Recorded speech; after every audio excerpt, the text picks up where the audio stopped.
जीवन में कई बार कई कार्यों में व्यक्ति सफल नहीं हो पाता।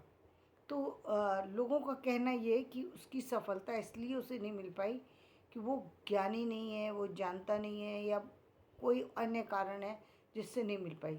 लेकिन कई बार ऐसा नहीं है कि आप ज्ञान की कमी रखते थे, ऐसा नहीं है।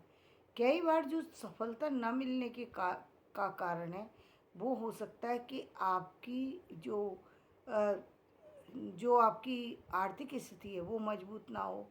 आपका जो आपका पैटर्न है काम करने का वो बराबर ना हो।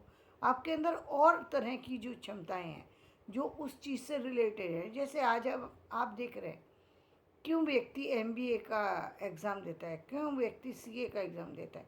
क्यों? बैंक तो पहले भी चल रही थी, काम तो पहले भी हो रहे थे, लेकिन आज उससे भी आगे बढ़ चुके हैं। अब तो बहुत पर्टिकुलर क्षेत्र में जाकर के हम नॉलेज गेन करना चाहते हैं। क्यों?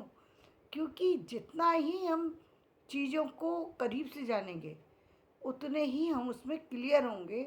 वहाँ पर हमारे जो हमारे कहते हैं नुकसान के चांस उतने ही कम हो जाएंगे।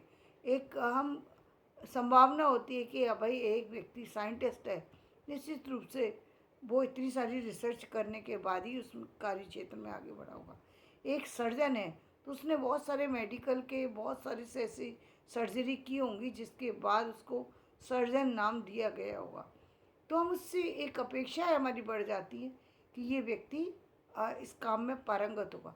तो उस इसलिए ये बहुत ज़रूरी है कि यदि बार बार असफलता मिल रही है तो उसका कारण ये भी हो सकता है कि आपको उस सब्जेक्ट के एग्ज़ाम की ज़रूरत है। तो उसका एग्ज़ाम या तो क्लियर कीजिए।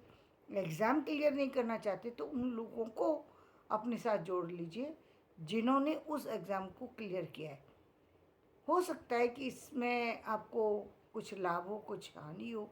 लाभ और हानि की बात क्यों मैं कह रही हूँ, इसको मैं फिर किसी वीडियो में बताऊँगी। लेकिन फ़िलहाल ये है कि उनको जोड़ करके ही आप आगे बढ़ सकते हैं। निश्चित रूप से आपको उनको जोड़ लेना चाहिए और तब आगे बढ़ने की कोशिश करना चाहिए। धन्यवाद।